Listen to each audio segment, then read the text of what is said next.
Good morning, everybody. Welcome to today's 1 Million by 1 Million Strategy Roundtable for Entrepreneurs. 1M by 1M, as you know, is the first and only global virtual accelerator for technology startups in the world. Our mission is to help 1 million entrepreneurs reach $1 million and beyond in annual revenue. In support of that mission, we do these roundtables week after week after week, month after month, year after year.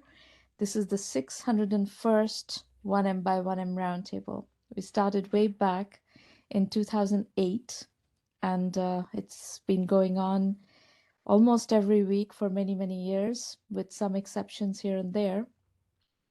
The event is being recorded. Every single recording is available on our YouTube channel.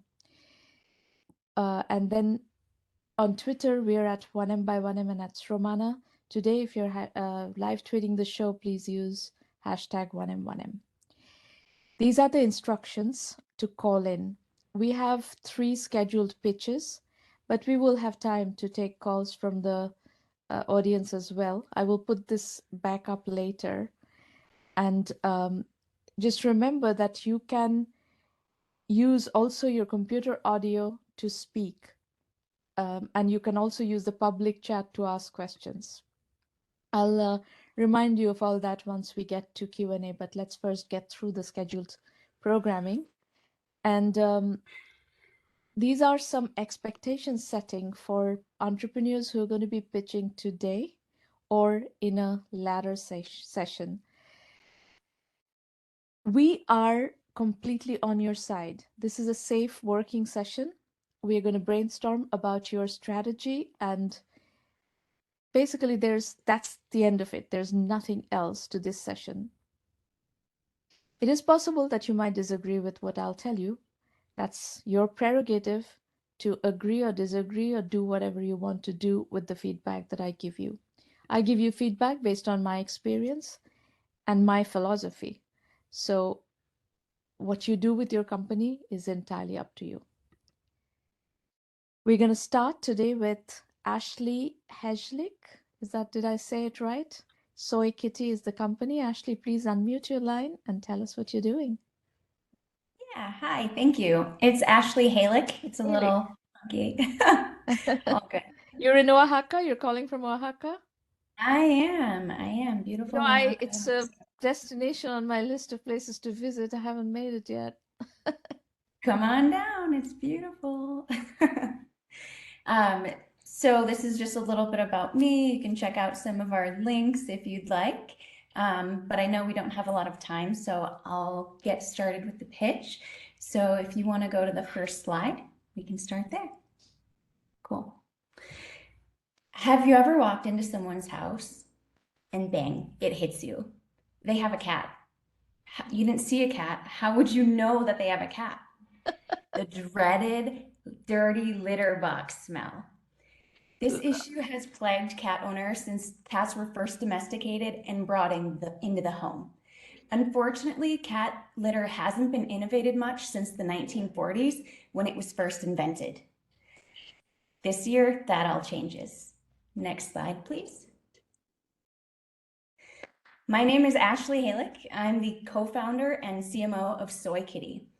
SoyKitty is an all-natural, non-toxic premium cat litter made of soybean byproducts. It's made for the eco-conscious cat owner that deserves and demands an odor-free household without destroying the planet. Next slide, please. Cool. So if you want to play the video, you can while I'm talking, just so you can get a demonstration of the actual product in action. Our litter addresses 3 of the most common concerns and considerations that cat owners have when choosing a litter. They are odor control, excessive dust, and environmental impact. The first one, odor control, is most important. Our all-natural litter eliminates and traps odors up to 10 times better than traditional and all-natural litters currently on the market. It also neutralizes almost 100% of that ammonia smell from cat urine. The second one is excessive dust. Our litter is 99% dust free, so cat owners don't have to worry about a cloud of dust hitting them in the face and breathing it into their lungs when they're scooping or pouring the litter. And thirdly, and most importantly, especially over the last few years, is environmental impact. Our litter is renewable. It's made from the byproducts of creating tofu and soy milk, meaning we use the waste that would normally end up in the landfill as the main ingredient for our litter. At the end of the product life cycle, meaning when the cat has used the litter and the owner is cleaning the litter box out and looking for a way to dispose of it, they don't have to worry that the litter will end up in a landfill for decades or millennia. Our litter is 100% biodegradable, it's compostable, and even flushable when it's completely submerged in water.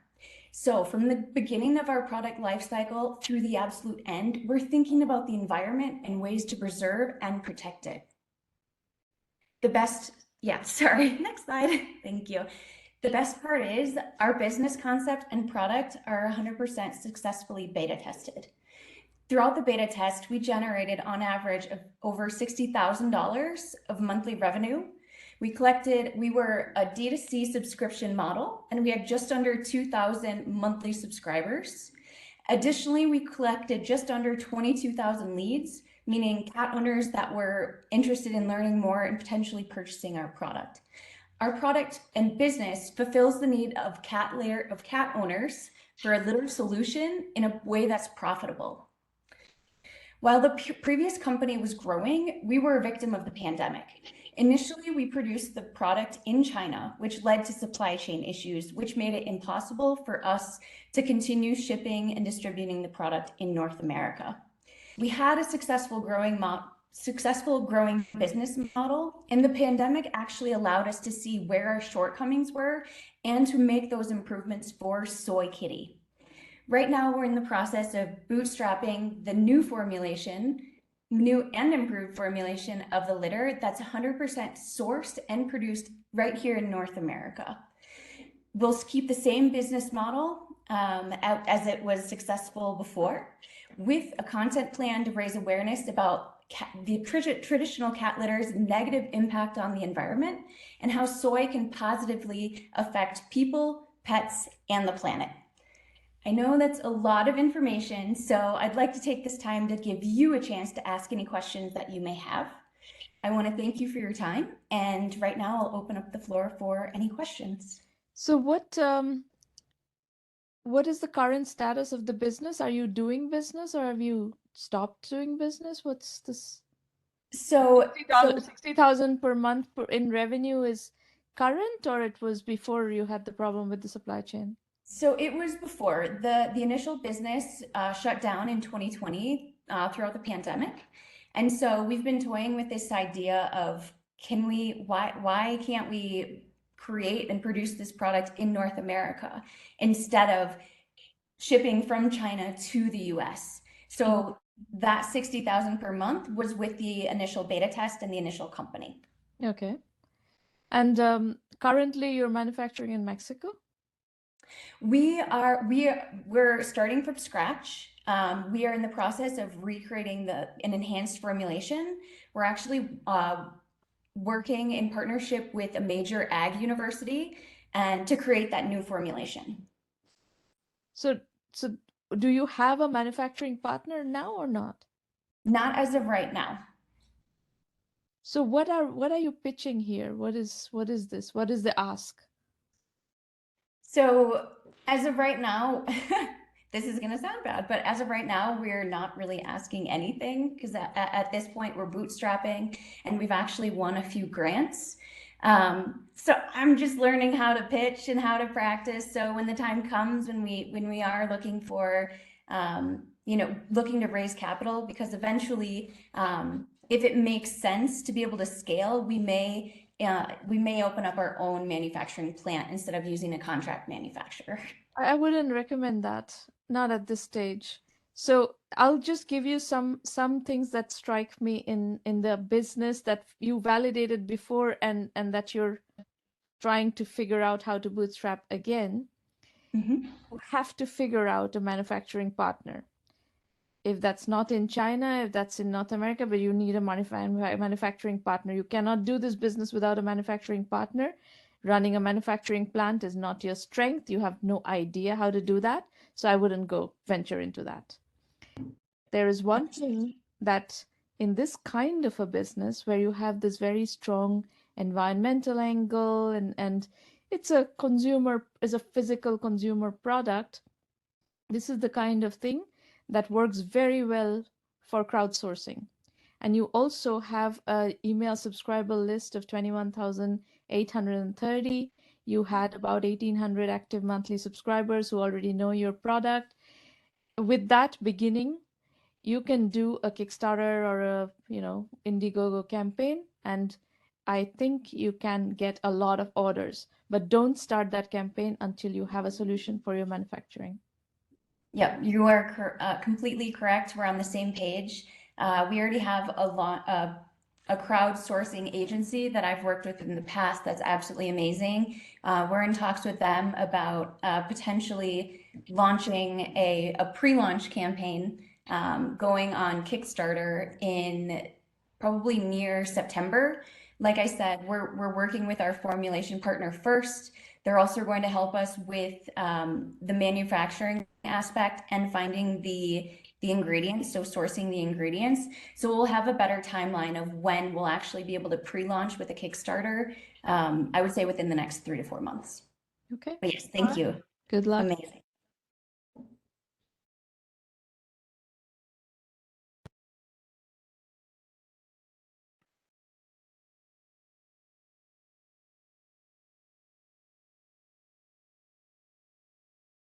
Sorry. Okay, here we go. Leroy Lawrence, you're up next. Hi, Simona. How you doing? Good. How are you? Where are you dialing from, Leroy? Lower, just outside London in Ascot. Okay, terrific. Go ahead. My name's Leroy Lawrence. I'm the founder of Pigee, the homing pigeon. We are a US incorporation, even though I'm here in the UK, but we are a remote team.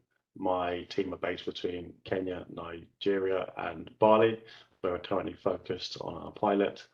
My background's from capital markets and investment banking. I was the first black founder of regulated stockbrokers in the UK. I was, I believe, the youngest ever CEO of an investment bank in Switzerland as well. So my background has been in capital markets and fintech and consumer focused fintech.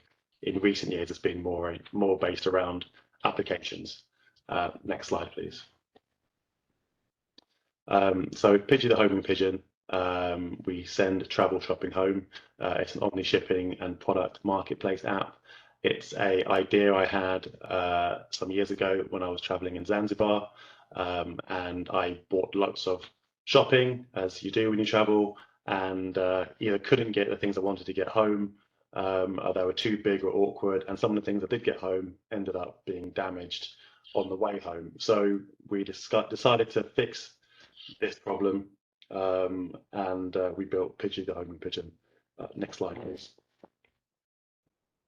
And so our ideal customer for this problem is quite broad in effect. The age range can be quite vast. You can see from 23 to 65. We worked out our potential customers based on those who earn actually over 100,000, not over 80,000, who travel each year. So the market potential was massive.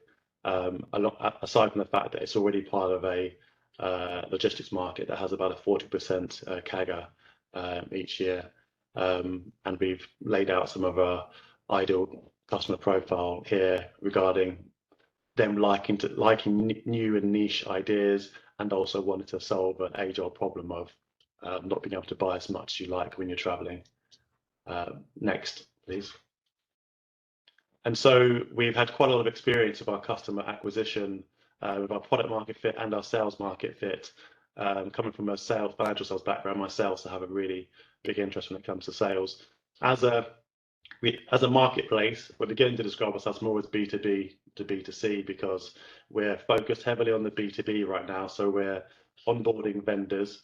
We've been increasingly getting better at doing this with brand awareness, and we're considering it lead generation when we promote by having promotions within shops, Google ads, and social media to get the branding out.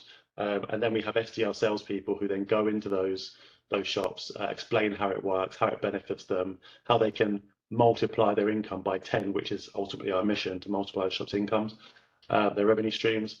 And then we get a few transactions going through that shop, and then we will allow them to continue to do business themselves. On the other side, the B2C side, we actually train up that vendor to be the salesperson. So if someone comes into your shop, they say, I would like to buy this particular product, but I want to send it home. We're training up those vendors to just say, cool, just use the Pigee app. Tell me what products you want. You treat that shop like your own Amazon. The shop owner takes a photograph of the product you want, takes 10 seconds to list the product. The customer then connects with the shop owner by either scanning the QR code or pressing their GPS for the location, and they just add to cart and pay for those products just like you would do on Amazon or anything like that. And you go back on your holiday, and the shop owner just packages it and press send, and then one of our shipping partners comes along and collects it, and you can track it the whole way home, and it's insured. So in case anything goes wrong, it's going to get you get your money back. And then we look at upsells as well. So our SDRs become account managers, and any shop that aren't performing enough, they'll then go into these shops and figure out the best way to make those individual shops more active with their customers. Next slide, please. And we've just become post revenue in the last month or so. We had really good validation on the B2B side, tons and tons of interest. We had a 2-week pilot where we registered about 60 shops during that period. Since then, we've had over 2,000 downloads, about 10% of those convert into users. And we need to lay that foundation of having those shops. So we're focused on a handful of shops right now, and we're getting those shops operating at near to capacity. And then we will start rolling out individual salespeople who will repeat the kind of local scale up, really, or nationalized scale up of this sales strategy that we have in place.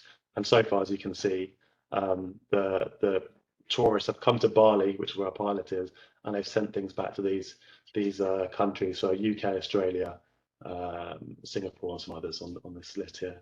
Next, please. So all your 60 shops are in Bali.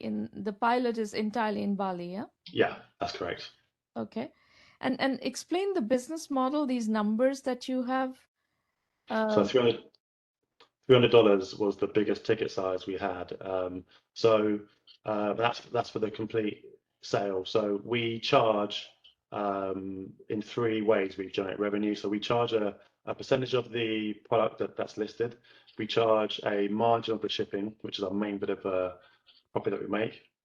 And we also charge FX, the foreign exchange fee, because they're always traveling abroad as well. So off a $300 transaction, what is the total?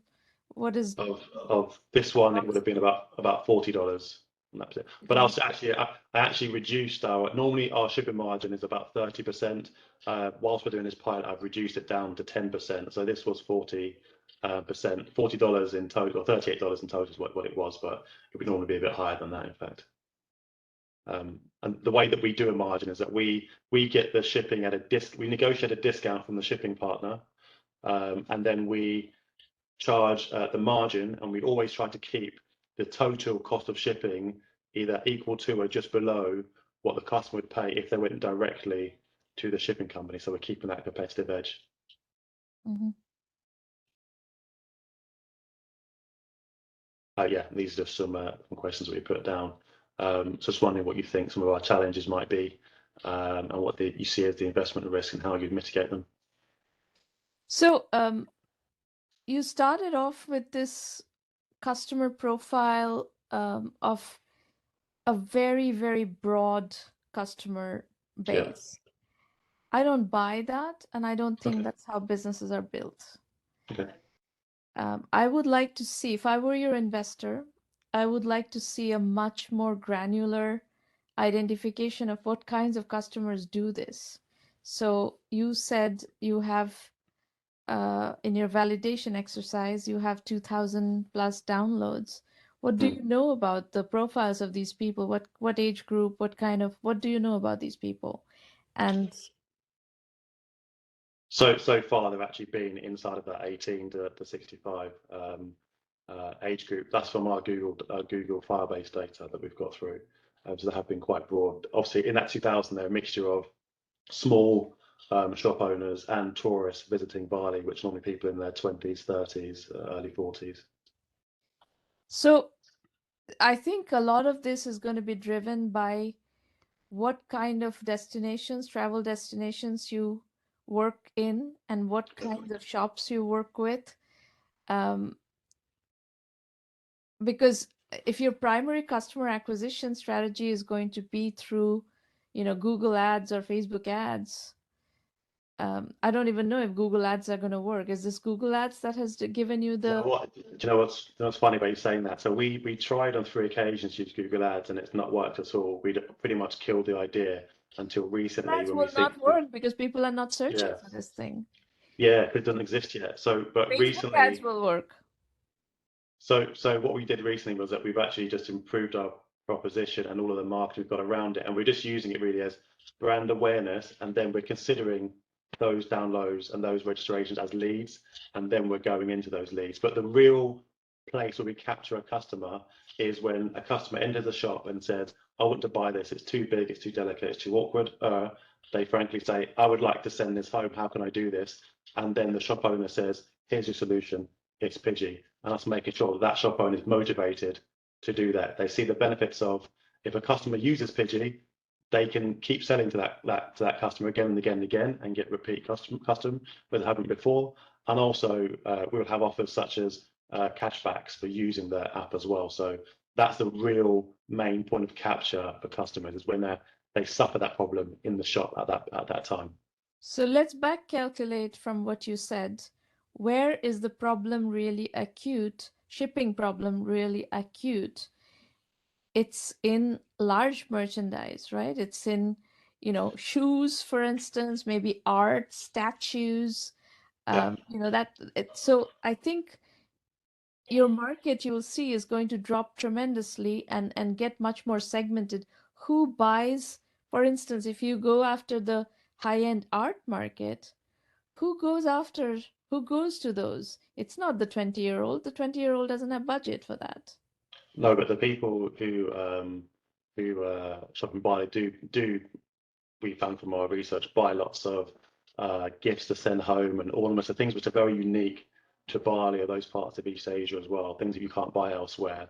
There are about 10,000 shops in Bali alone that sell products which are very unique to Bali, but the problem is that they don't do repeat sales. So they sell them, and the shop owners tell us the problem they have is they sell lots of small things, but the big or the delicate things, the artworks, they can't sell. They don't need to be expressly like expensive niche for artists. They're already niche because those products are niche to that country or that part of the country. Yeah, I think, for example, if you did Istanbul, for instance, or any other part of Turkey that's a major tourist destination, carpets, I imagine, are going to be part of your Yeah, and Morocco and places like that, exactly that. right. So I think your business is very specific to large merchandise shipping. Yeah, large, delicate, awkward.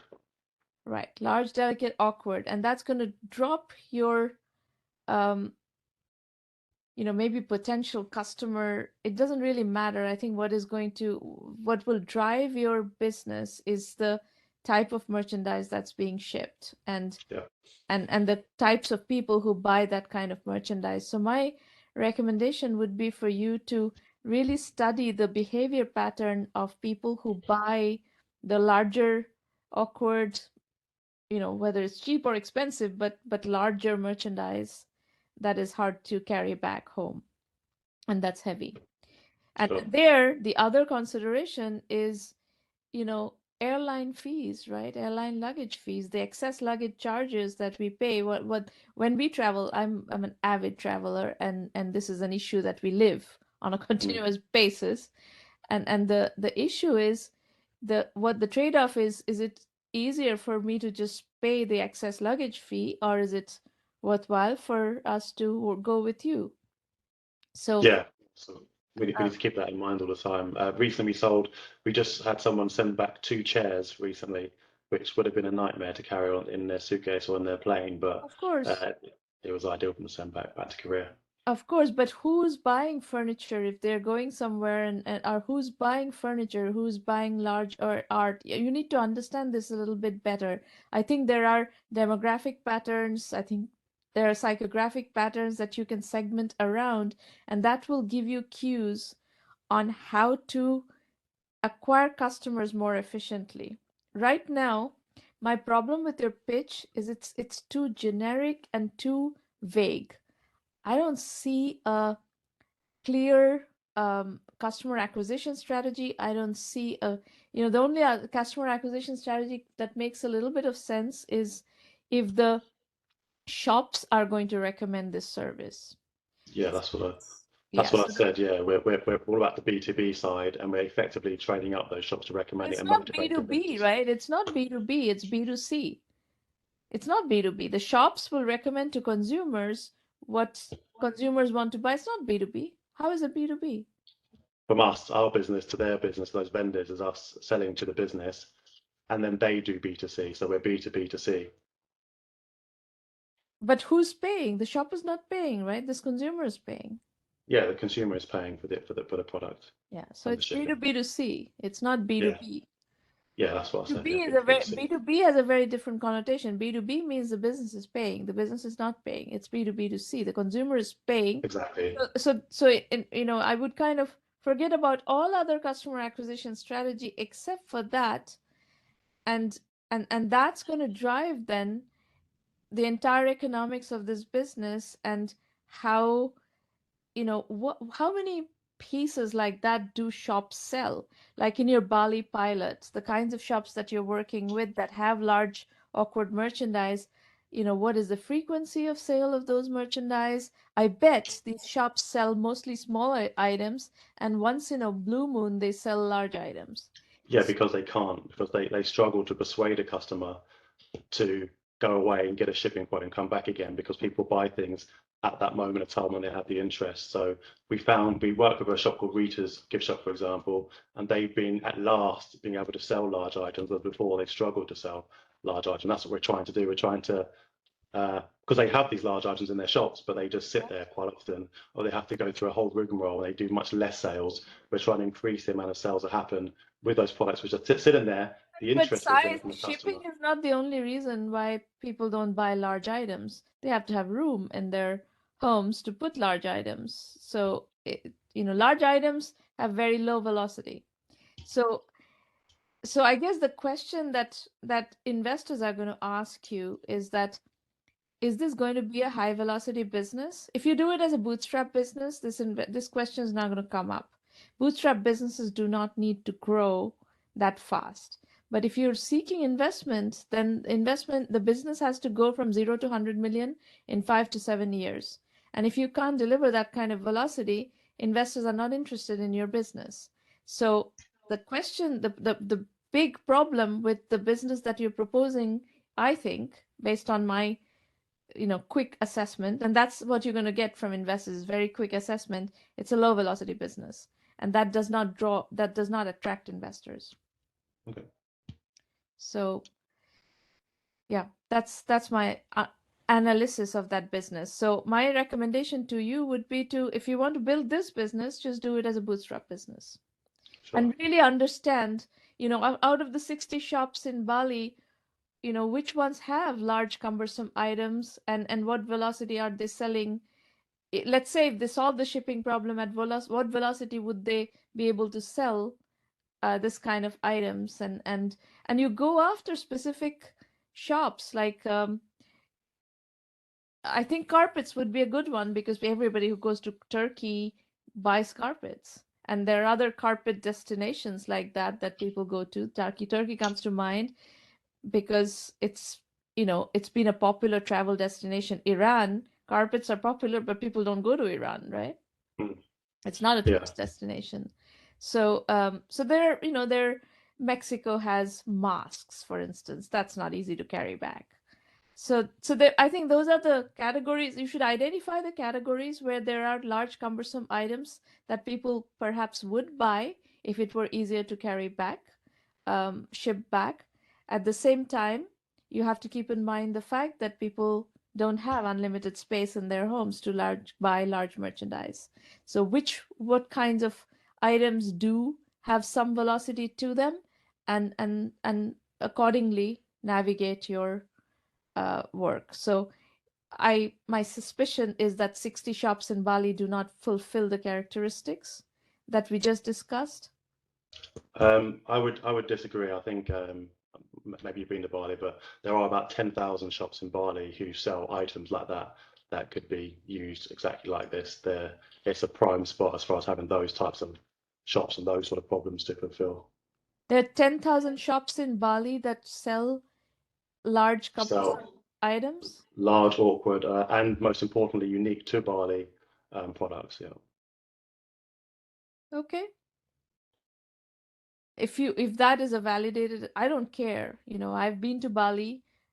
I just can't visualize 10,000 shops selling that many large items. But if that's the case now, I went to Bali in 2008, so it's been a while now.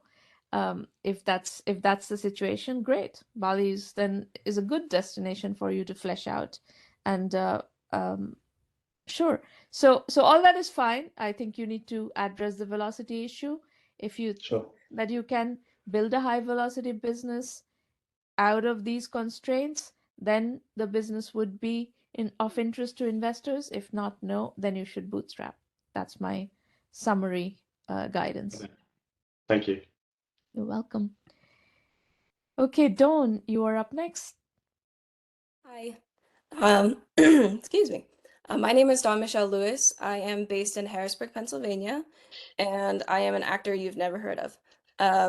In 2020, when everything shut down, my job no longer existed, and only in the last year has it even come back. So in that time, I got into what most people did in that time, which was podcasting. I know, yeah, it has its own stigma. Everybody has a podcast, right? And of course, during that time, the irony was, okay, actors don't have their jobs, but everybody's turning to entertainment sources, right? Yeah. But we were no longer able to create anything. So I turned to podcasting as my own creative outlet, and I will admit that my podcast, it did well, but then it died, and that's ultimately what my company addresses. So Salutations Media Company, where we don't just tell stories, we create captivating experiences, right? Great tagline. Essentially, the idea is that we specialize in creating experiences for people. Now, in this case, we're starting with podcasts because the beauty with this company is that it has so much potential to grow beyond this. Next slide, please. So you might be thinking, oh, God, not another podcast, but that's the point. Podcasting, like, it is such an oversaturated market because podcasts are really easy to make, right? You can just record yourself and post it and done. That's the idea of Salutations Media Company, is that we will take a podcast and make it better, essentially. And not only that, but essentially make it so that you can monetize it and make it grow. The biggest issues with this is time. Like with a podcast, it's very time consuming if you want a high quality product. One of the biggest issues that podcasters have cited for like why they stopped a show, or why they discontinued, is because of consistency. Like, you have to keep going. And on top of that, if you want to produce something that's of higher quality, it can add up to be a lot. When you're outsourcing to different people, if you want to try and get an audio engineer, if you want to get somebody to to manage it for you, like, it's a pretty big cost. So by creating Salutations Media Company, I'm hoping to resolve two main issues. Number one, the quality of podcasts being put out in the world. And also the entering the making it more of a creator's market. Yeah, that's what I'm going with that. So to start starting the company, for our customer acquisition, the base would be starting with social media ads where we have a lead magnet for. Dawn, Yes. just 1 second. Before you go to customer acquisition, could you tell us who is the target customer? Are you working for other podcasters? Are you working for corporates? Whom are you developing podcasts for? Sure. For starting, that's where I was going with this one. For starting the company, it would be either people who are looking to create a new show, or people who already have an existing podcast that would like the full management of it. For this particular part of the company, these would be not ghostwriting, but essentially our name would not go on it for this type of production.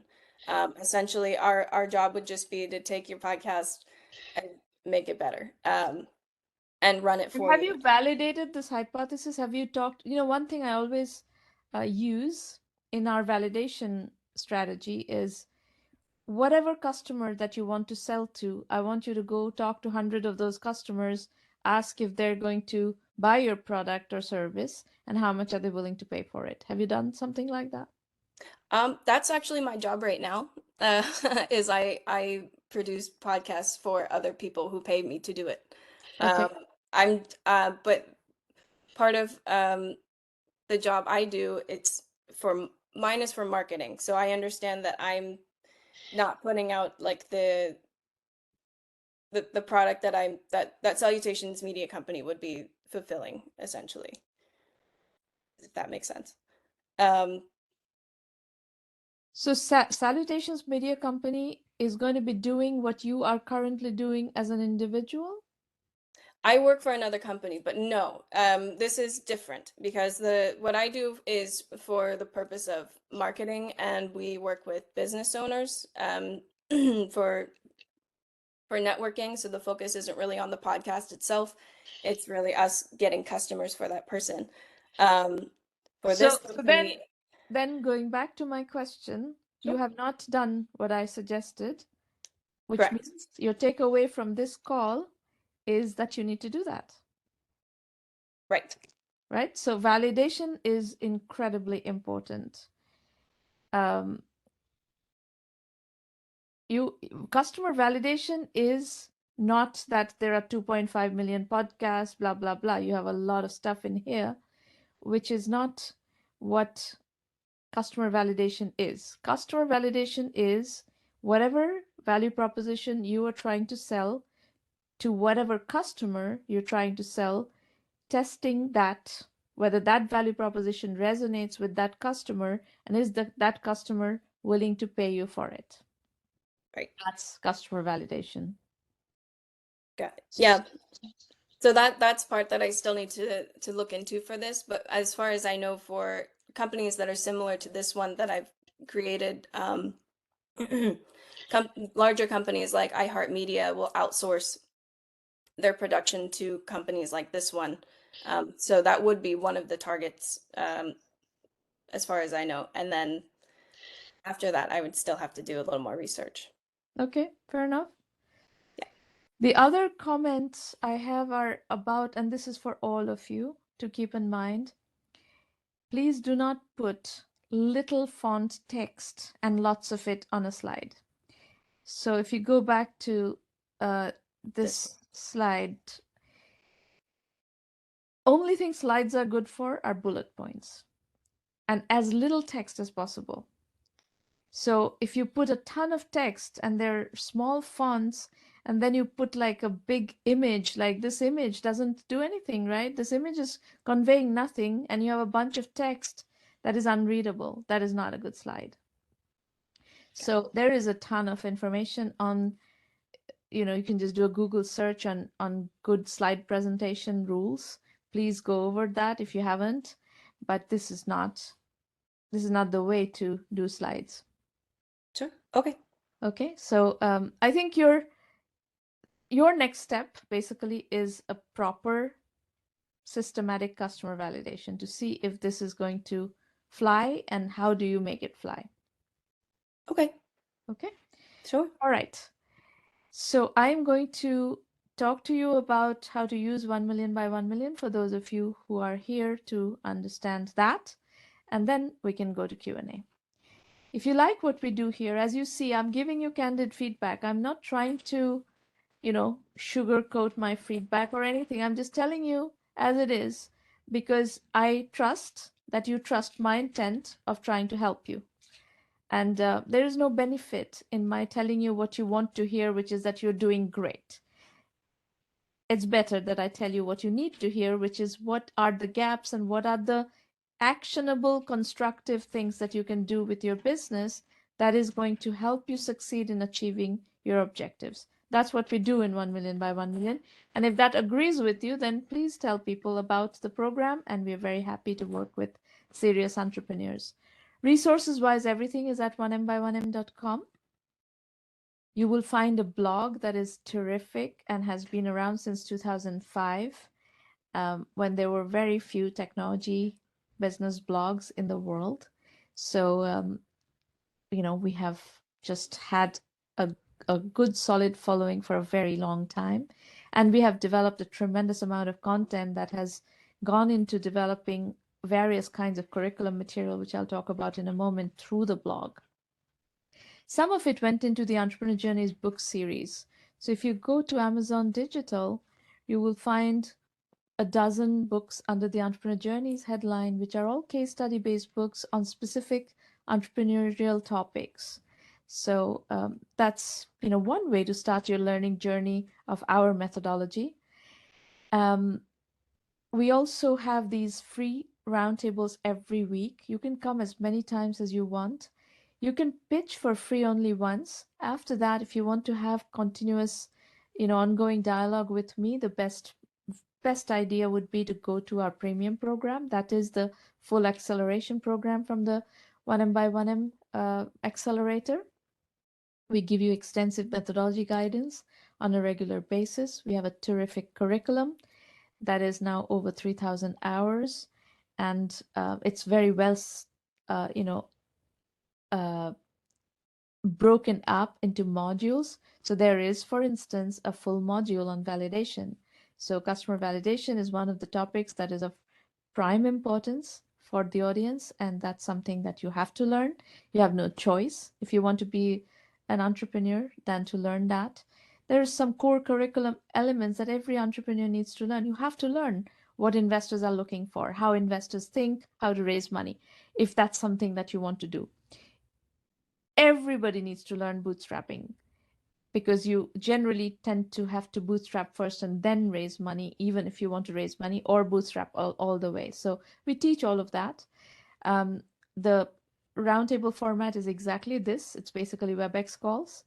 And we do help you with financing. We work with a very large network of investors, but you have to be fundable to be introduced to investors. We will help you become fundable if that's the track you want to go.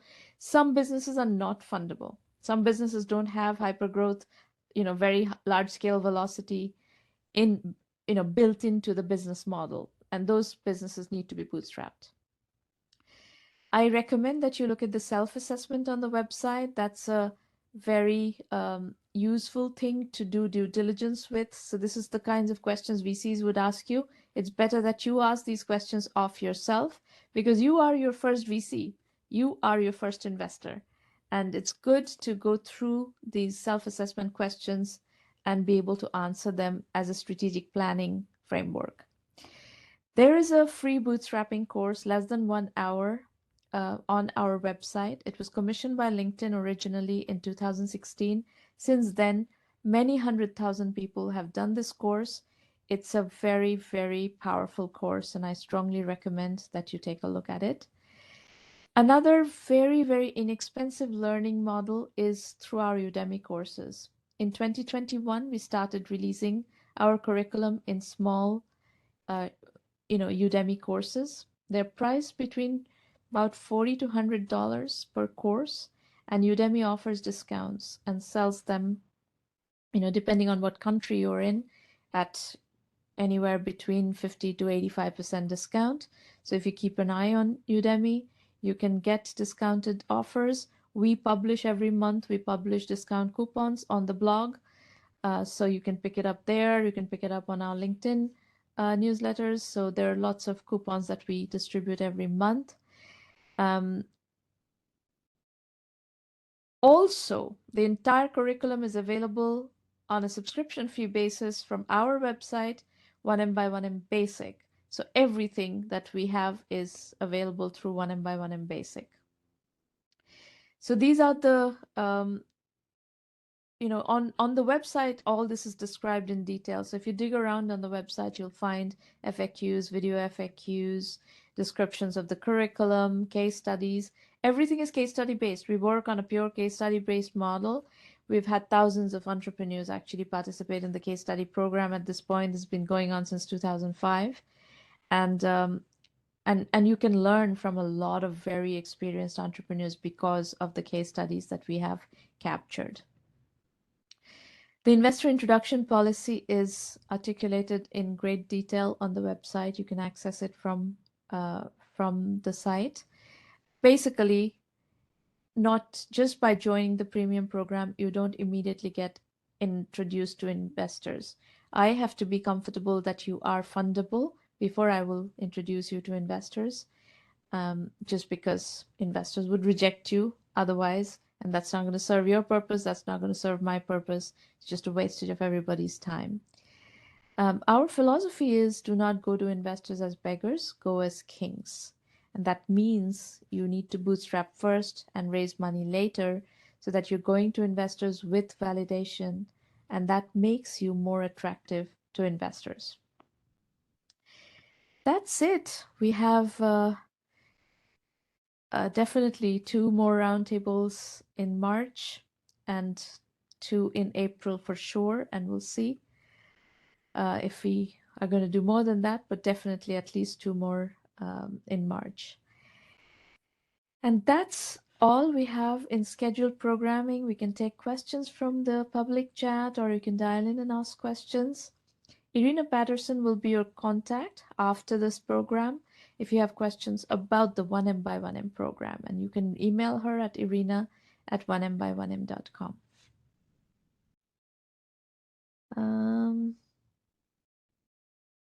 Leroy, you have texted, you have said in public chat, I've added you on LinkedIn, happy to have a chat. There is no more chat with me after this, unless Oh, no, it was to Ashley who was asking questions. okay, it's Ashley. Okay, got it. Let's see what else has come up in public chat. Okay, you guys are talking amongst yourselves. That's great. That's awesome. Anybody else have questions for me?